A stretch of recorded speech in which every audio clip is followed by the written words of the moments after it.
Hey everybody, welcome back to Doc G's Reloading. I just wanted to do a quick final video on this Springfield Armory Hellion bullpup. Took it out to the range today, went to the 1,000-yard range that I have locally, and I did swap out the muzzle brake. So I do, if you've watched my suppressor videos, I do really like, I mean, look at that Surefire muzzle brake. That's such a nice muzzle brake. I mean, you know, the Sig Sauers are okay, but they're just not as nice as this. So I swapped out that, and I'm using my Surefire suppressor.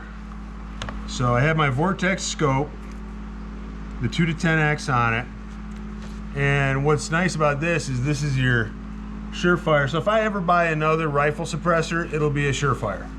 If I ever buy another handgun suppressor, I'll get another Sig. But Sig and Surefire are my two favorite suppressors.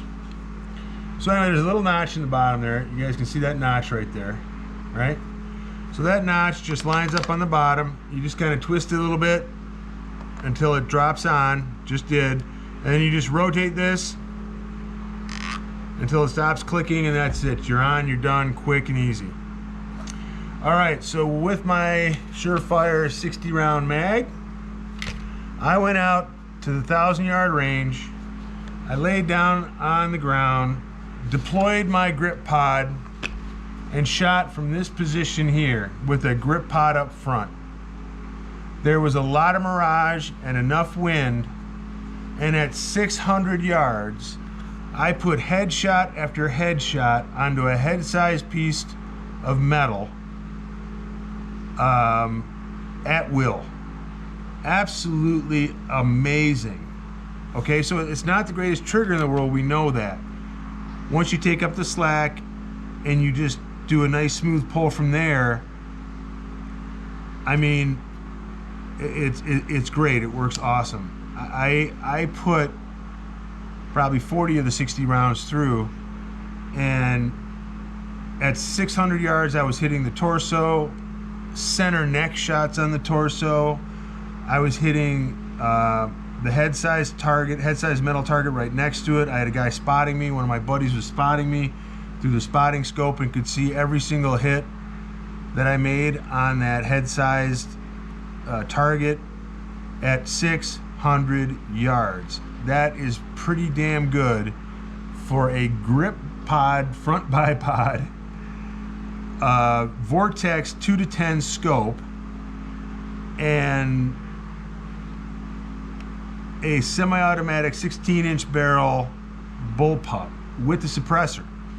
And that was with the suppressor on. So, you know, it was equally as accurate, and I put the suppressor on, there was no change in impact, and with the suppressor on, I was hitting that target at 600 yards at will, no problem.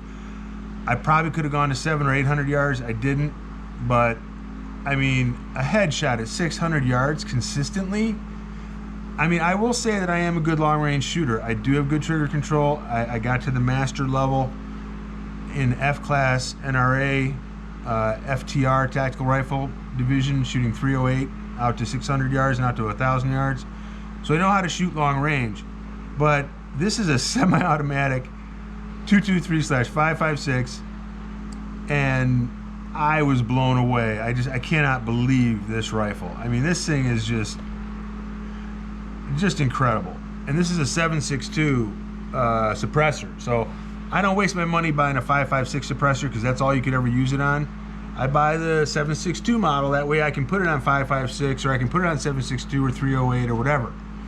So plus, I mean, if you buy a 5.56, you better make sure you paint it optic orange so that you know never to put it on a 7.62, because, you know, these quick detached muzzle brakes, you could do it and blow up your suppressor.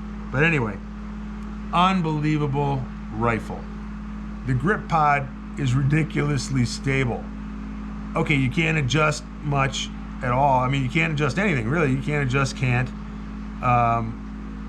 But I mean, my God, just unbelievable performing weapon.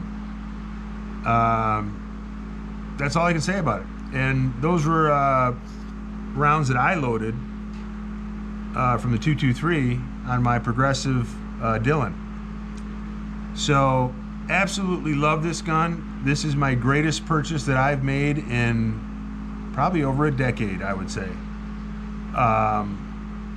If it came in a 308, I'd buy the 308 model, but it doesn't.